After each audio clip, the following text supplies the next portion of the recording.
नमस्कार, स्वागत है आपका जनगणमन 24/7 पर। और आपसे सिर्फ एक गुजारिश है कि मेरे चैनल के कंटेंट को आप उसे लाइक करें, सब्सक्राइब करें और अपने जानने वालों से हमारे चैनल को सब्सक्राइब करने के लिए बोले। इतनी सी ही सहायता आपसे चाहिए।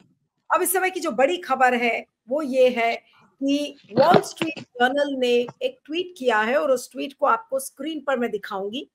स्क्रीन पर आप देख सकते हैं, वॉल स्ट्रीट जर्नल ने ये लिखा है, एक्सक्लूसिव है उनका ये, कि Mukesh Ambani, India's richest man, has joined the ranks of foreign developers pouring money into President Trump's real estate firm as the first family ramps up deal making after years of aversion to mixing business with global politics। यानी कि Trump का परिवार अब अपना जो business dealing है वो global politics के साथ साथ साथ उसके अब चलाना चाह रहा है, जो कि पहले नहीं करता था। और अब इसीलिए आपने देखा होगा जगह जगह पर ट्रंप टावर्स की खबर आ रही है कि भारत में ट्रंप टावर्स जैसे गुरुग्राम में है, उसी तरह से मुंबई में है, कोलकाता में है, अलग अलग जगह पर बहुत हाई प्रॉपर्टी, जो नेटवर्थ वैल्यू की जो प्रॉपर्टी है, ट्रंप टावर्स, करोड़ों रुपए में उनके एक एक फ्लैट बिक रहे हैं। यहाँ पर गुरुग्राम में मैंने देखा है कि 35-35, 40-40 करोड़ रुपए के एक फ्लैट है और पूरा सोल्ड आउट। तो जो ट्रंप का रियल एस्टेट बिजनेस है वो किस तरीके से ग्लोबल पॉलिटिक्स में इस्तेमाल हो रहा है, और उस काम को आगे बढ़ाने का काम और कोई नहीं बल्कि मुकेश अंबानी कर रहे हैं। मुकेश अंबानी, आप हाल में गए थे, आपने देखा था किस तरीके से वो दोहा में उनको मिले। उसके पहले जब ट्रंप की ओथ टेकिंग सेरेमनी थी, शपथ ग्रहण के समय भी उन्होंने कैंडल लाइट डिनर भी किया था। तो आप ट्रंप की और जो मुकेश अंबानी की जो नजदीकियां हैं वो आप समझ सकते हैं, और उससे उनको ग्लोबल पॉलिटिक्स में भी फायदा होगा और उनका जो बिजनेस है ग्लोबल लेवल पर वो तो आगे बढ़ेगा ही। तो इस खबर को अब कैसे समझा जाए, ये मोदी जी के लिए और अदानी के लिए खासकर ये कैसी खबर है। और अदानी, ऐसा लग रहा है कि अदानी का युग खत्म और अब अंबानी का युग ऐसा लगता है कि शुरू हो गया है, थैंक्स टू डोनाल्ड ट्रंप। आज इसी को हम समझने की कोशिश करेंगे। जो वॉल स्ट्रीट जर्नल की स्टोरी है, हमारे साथ इस समय independent media analyst Siddharth Sharma जुड़े हुए हैं। सिद्धार्थ, आपका स्वागत है, thank you so much for joining. और ये जो वॉल स्ट्रीट जर्नल का जो ट्वीट है जो कहता है कि Mukesh Ambani, India's richest man, has joined the ranks of foreign developers pouring money into President Trump's real estate firm as the first family ramps up deal making after years of aversion to mixing business with global politics। इस tweet को कैसे पढ़ा जाए और किस संदर्भ में हम देखें? जी, अगर बहुत सिंपल से इस ट्वीट को पढ़ा जाए तो इसका मतलब होता है Trump plus Ambani is equal to Pradhan ji minus Adani. सीधी सीधी बात। इसको अगर हमारे प्रधान जी को भी बहुत आदत है A+B होल स्क्वायर की बात करने के लिए, तो Trump plus Ambani is equal to Pradhan ji minus Ambani, यही निकलता है। क्योंकि हमें पता है कि ट्रंप साहब का जिस दिन भारत में ऑपरेशन सिंदूर चल रहा था और ट्रंप साहब ने जबरदस्ती बीच में उतर के सीज फायर किया, उसके अगले ही दिन गुड़गांव में ट्रंप टावर में करीब 3,000 करोड़ के 100 फ्लैट बिक गए थे। एक ही दिन में वो शुरू हुआ और एक ही दिन में पूरी बुकिंग हो गई थी। तो ये जो अभी वॉल स्ट्रीट जर्नल का अखबार का ये जो ताजा तरीन पर्दाफाश है, ये बताता है कि अंबानी, सिर्फ अंबानी नहीं, हमको पता है कि ट्रंप साहब की जो रियल एस्टेट बिजनेस है वो सिर्फ गुड़गांव में नहीं है, वो इस्तांबुल में भी है, जैसे आपने बताया, कलकत्ता में भी है, दुनिया भर में उनके ट्रंप टावर्स हैं। तो पहली बार जब ट्रंप साहब पिछले बार राष्ट्रपति बने थे, तब वो पूरा काम राष्ट्रपति का ही कर रहे थे। वो अपना व्यापार 4 साल के लिए उन्होंने अपने व्यापार पर ध्यान नहीं दिया था। इस बार वो अपने राष्ट्रपति पद का इस्तेमाल करते हुए अपने व्यापार को भी बढ़ा रहे हैं और उसके अंतर्गत वो दुनिया भर में ट्रंप डेवलपर्स के नाम से, ट्रंप की जो रियल एस्टेट डेवलपमेंट कंपनी है, उसमें वियतनाम से लोग पैसा, वियतनाम में प्रॉपर्टी है, सऊदी अरब में उनकी प्रॉपर्टी है, दुबई में प्रॉपर्टी है, वो सबको डेवलप करने के लिए करीब 3,800 करोड़ रुपए का निवेश वो अपने कंपनी में करवा रहे हैं। मतलब 3,800 करोड़ रुपया ट्रंप डेवलपर्स नाम की संस्था को दुनिया भर के उद्योगपति दे रहे हैं, उसमें अंबानी साहब भी दे रहे हैं, ऐसा वॉल स्ट्रीट जर्नल का कहना है। अब इसका मतलब यह है कि मेरे ख्याल से जनगणमन के चैनल पर सबसे पहले 13 फरवरी को जब भारत के प्रधानमंत्री और अमेरिका के राष्ट्रपति व्हाइट हाउस से निकले थे और उन्होंने एक जॉइंट स्टेटमेंट निकाला था, वो जॉइंट स्टेटमेंट पढ़ने के बाद शायद जनगण मन पहले चैनल पर पहला चैनल था जिसने ये ब्रेकिंग न्यूज दी थी कि आने वाले समय में ट्रम्प साहब का फोकस जो होगा, उनका फोकस जिस तरफ है वैसे व्यापार अदानी नहीं करते हैं, वैसे व्यापार ज्यादा अंबानी करते हैं। क्योंकि हमें पता है कि अंबानी का जो व्यापार है वो पेट्रोलियम में ज्यादा व्यापार है। उनका व्यापार हमें पता है, उनके पास जामनगर रिफाइनरी भी है, हर 10 किलोमीटर पे भारत में रिलायंस पेट्रोल बंक भी है। तो जो पेट्रोलियम से संबंधित ऊर्जा है, इस क्षेत्र में अंबानी व्यापार करते हैं, जबकि अदानी का व्यापार जो है वो ज्यादातर सोलर एनर्जी और ग्रीन एनर्जी में उनका पैसा ज्यादा लगा हुआ है। हमें पता है कि अदानी का पाकिस्तान का जो बॉर्डर है गुजरात में, कच्छ में, उसमें उससे 1 किलोमीटर दूर दुनिया का सबसे बड़ा उन्होंने सोलर प्लांट भी लगाया है। लेकिन ट्रंप साहब ने आते ही, क्योंकि पेरिस क्लाइमेट समझौते से भी हाथ खींच लिए, तो ट्रंप साहब का मानना है कि आने वाले समय में जो एनर्जी मतलब ऊर्जा के लिए जो चीजों का इस्तेमाल होगा वो ग्रीन एनर्जी नहीं होगा, वो पेट्रोलियम के पदार्थ होंगे।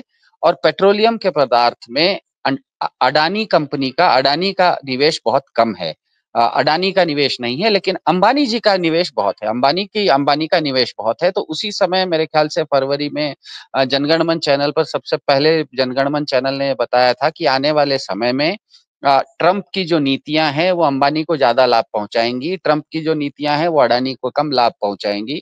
इसीलिए हम ये भी जानते हैं कि अडानी के ऊपर एक नहीं दो केस हो गए हैं अमेरिका में अडानी के ऊपर, और वो केस को भारत सरकार जो चाहे, भारत के प्रधान जी जितना चाहे कोशिश करें, लेकिन वो उससे छुटकारा पाते हुए नहीं दिख रहे हैं। क्योंकि ट्रंप की जो नीतियां हैं उसमें अदानी उसके स्कीम ऑफ थिंग्स में, मतलब उनके टेम्पलेट में अदानी फिट नहीं बैठते हैं, लेकिन अंबानी बिल्कुल अच्छे से फिट बैठते हैं।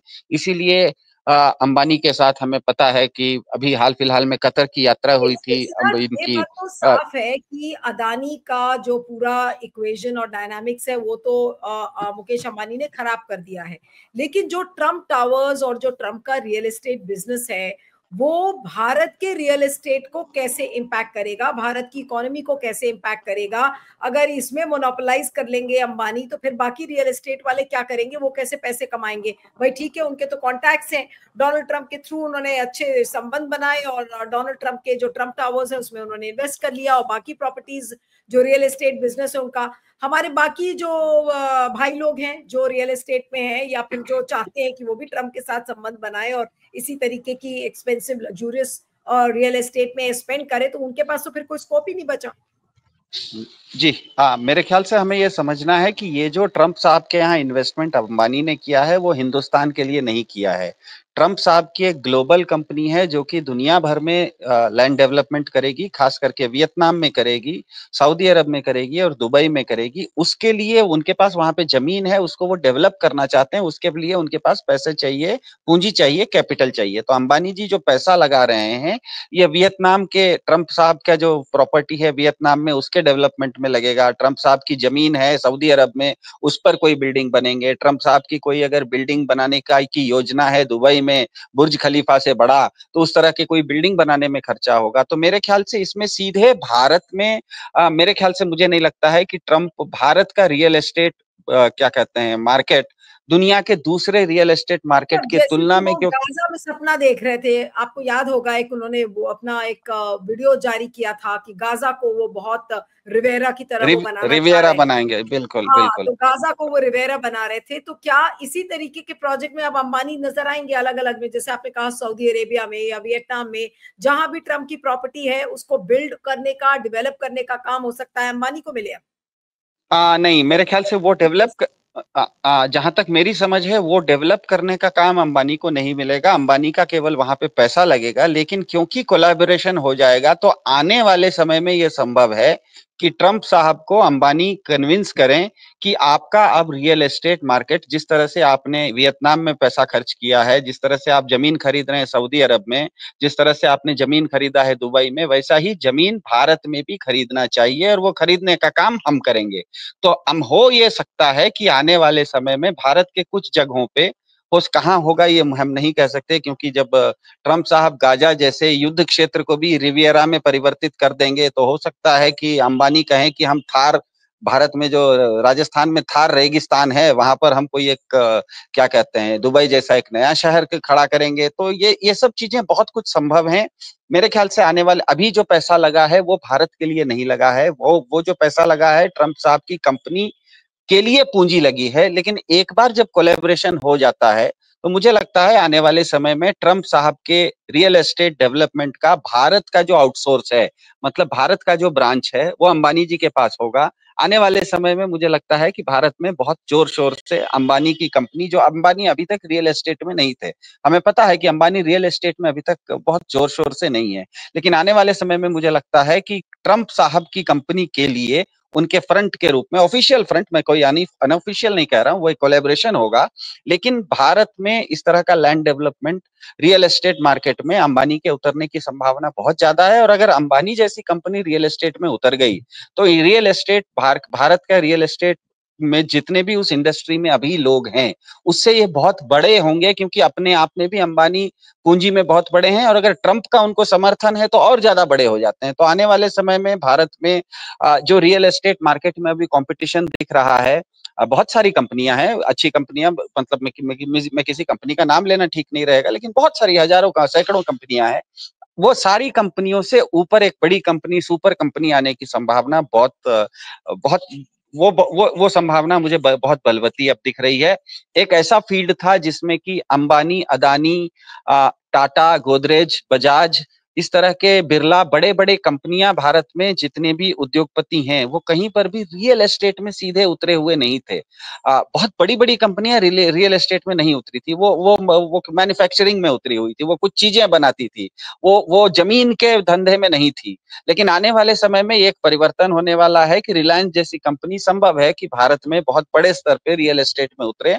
और अगर रिलायंस भारत में बड़े स्तर पे रियल एस्टेट में उतरता है तो बहुत सारे जो भारत के वर्तमान रियल एस्टेट की कंपनियां हैं उनके उनके लिए काफी मुश्किल का वक्त आने वाला है, ऐसा मुझे लग रहा है। इसके साथ साथ ये भी होगा कि जो भी मार्केट में कंपटीशन छोड़ के अगर मोनोपोलाइजेशन होता है तो रेट्स इन्फ्लेट हो जाते हैं। तो आज जो मकान किसी को अगर 50 लाख में या 1 करोड़ में एक फ्लैट मिल रहा है, वो इतने कंपटीशन के बावजूद आपको 1 करोड़ का या 50 लाख का कहीं 1 करोड़ के आसपास का एक फ्लैट मिल रहा है। तो वो कंपटीशन खत्म हो जाएगा और कंपटीशन में सिर्फ रिलायंस जैसी एक कंपनी बचेगी जिसको कि ट्रंप का समर्थन होगा। तो वो फ्लैट अब 1 करोड़ में आपको नहीं मिलेगा, आपको वो फ्लैट की कीमत 1.5 करोड़ हो जाएगी, 2 करोड़ भी हो सकती है। तो ये होने की संभावना आने वाले समय में रियल एस्टेट में वॉल्यूम घटेगा, लेकिन वैल्यूएशन बढ़ेगा ऐसा लगता है। कभी कभी जैसे सोना महंगा हो जाता है तो कुल मिला के सोने की खपत कम हो जाती है, लेकिन क्योंकि सोना महंगा हो गया इसीलिए सोने का जो वॉल्यूम है वो घट जाता है, लेकिन उसका वैल्यू बढ़ जाता है।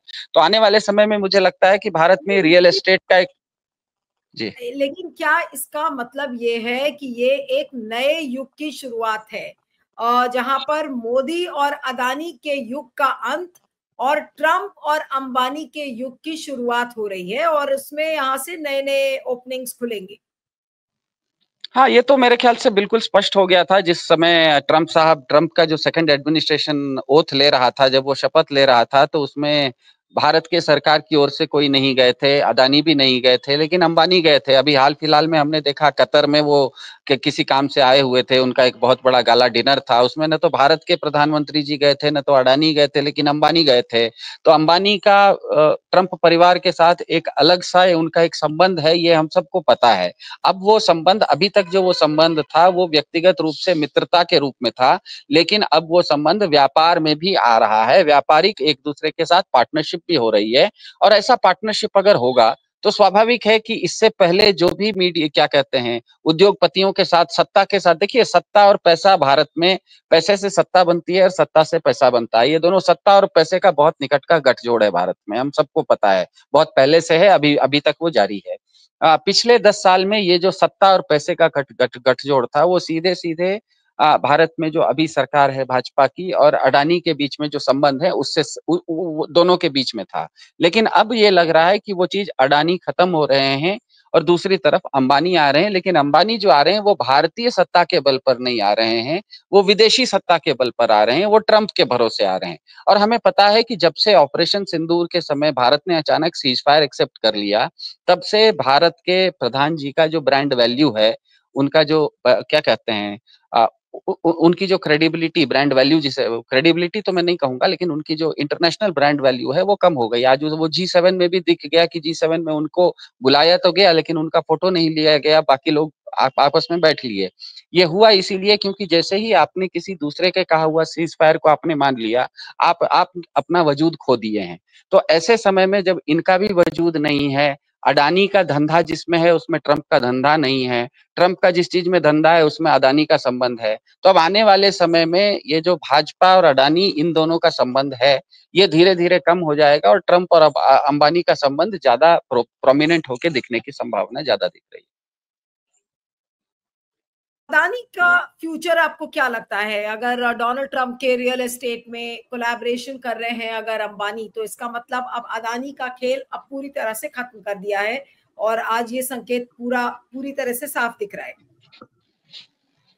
मेरे ख्याल से अडानी के ये पता नहीं, क्योंकि ये थोड़ा सा क्या कहते हैं, बिजनेस एक्सपर्ट्स इस पर ज्यादा प्रकाश डालेंगे कि अब हमें पता है कि अडानी का बहुत सारा व्यापार है, अपने आप में अगर उनका व्यापार वो ठोस चल रहा है, जैसे हमें पता है कि वो बिजली के, मान लीजिए भारत में 10 राज्य हैं जिनको अडानी की बिजली देता है, अगर उनके साथ इनका 10-10 साल का अनुबंध है, मतलब 10 साल का कॉन्ट्रैक्ट है, तो होने वाला यही है कि आने वाले समय में अडानी का जो ग्रोथ ग्राफ है, हमें पता है कि 10 साल पहले अडानी कंपनी, पिछले 10 साल में अडानी की कंपनी करीब करीब 71 गुना 70 गुना उसका दाम बढ़ा है, मतलब उसका नेटवर्थ, अडानी का जो नेटवर्थ है वो पिछले 10-12 साल में भाजपा के कार्यकाल में करीब करीब 71 गुना बढ़ा है। 71 गुना। भारत में किसी का पैसा आज तक पिछले 10 साल में किसी बैंक में आप पैसा डाल दीजिए, किसी भी शेयर मार्केट में आप पैसा डाल दीजिए, ऐसा हो नहीं सकता कि आप 7,000 रुपये 10 साल पहले डालें, आज वो 15 लाख रुपए हो जाए। 7 लाख से 7,000 रुपए 15 लाख नहीं होते, लेकिन अडानी के साथ ऐसा हुआ है। तो अडानी के साथ जो ग्रोथ रेट है उनकी बहुत रॉकेट की गति से थी, आने वाले समय में मुझे लगता है कि वो ग्रोथ रेट कम हो जाएगी। लेकिन अगर उनके बिजनेसेस ऑलरेडी एस्टेब्लिश हो गए हैं, मान लीजिए किसी राज्य को उनका अगले 10 साल तक बिजली देने का उनके पास कॉन्ट्रैक्ट आ गया है, तो धीरे धीरे वो स्टेबिलाईज हो जाएगा। हाँ, उनका ग्रोथ जो है, उनका जो क्या कहते हैं, उनका जो व्यापार का बढ़ाव है, वो बढ़ाव ऐसे टेक ऑफ नहीं करते हुए स्टेबिलाईज हो जाएगा, ऐसे मुझे लगता है। इसके अलावा प्रॉब्लम उनको भारत में कम आने वाली है, उनको प्रॉब्लम आने वाली है अमेरिका में, क्योंकि अमेरिका में 2,000 करोड़ रुपए की धोखाधड़ी का उनके ऊपर क्योंकि केस हो गया है, और वो केस सिर्फ किसी ने, सरकार ने या किसी इन्वेस्टिगेटिंग एजेंसी ने नहीं किया है, कोर्ट ने ये कह दिया है कि ये केस होने लायक है, कोर्ट में उसको चार्जशीट हो गई है, जिसे अमेरिका में इंडाइटमेंट कहते हैं। तो वो मामला ज्यादा मुश्किल है कि अगर किसी, अमेरिका में हमें पता है एक बहुत बड़ी कंपनी हुआ करती थी एनरॉन नाम की, लेकिन एनरॉन कंपनी में भी 2008 में इसी तरह से एफबीआई के केस में उनके ऊपर एक धोखाधड़ी का केस हुआ, और आज वो एनरॉन कंपनी बैंकरप्ट हो गई है। तो कभी कभी होता यह है कि इस तरह का अगर केस हो जाता है और वो प्रूफ साबित हो जाता है, तो पूरी कंपनी गिर सकती है। मुझे नहीं लगता है कि अडानी के ऊपर भारत में कोई दिक्कत आएगी, किसी तरह की कानूनी दिक्कत आएगी, न तो व्यापारिक दृष्टि से कोई दिक्कत आएगी। दिक्कत यही आएगी कि उनका जो ग्रोथ रेट है वो घट जाएगा, लेकिन उनका अगर किसी तरह का उनका डिप होना है, उनका व्यापार अगर डूबने की स्थिति आएगी, तो वो इसी कारण से होगी कि अमेरिका में जो केस है, जो केस खुला है, वो धोखाधड़ी का केस अगर साबित हो जाता है, तब शायद उनकी दिक्कत आएगी। उसके अलावा एक व्यापारिक प्रतिष्ठान है, वो उठाव नहीं रहेगा लेकिन स्टेबिलाईज हो जाएगा। लेकिन ये अब आने वाले समय में ये बिल्कुल स्पष्ट है कि अंबानी का जो टेक ऑफ है, वो बहुत तेजी से अंबानी का टेक ऑफ होगा। इसीलिए मैंने शुरुआत में कहा कि Trump plus Ambani is equal to Pradhan ji minus Adani हो जाता है। चलिए, आपका बहुत बहुत शुक्रिया Siddharth, thank you so much for joining, thank you.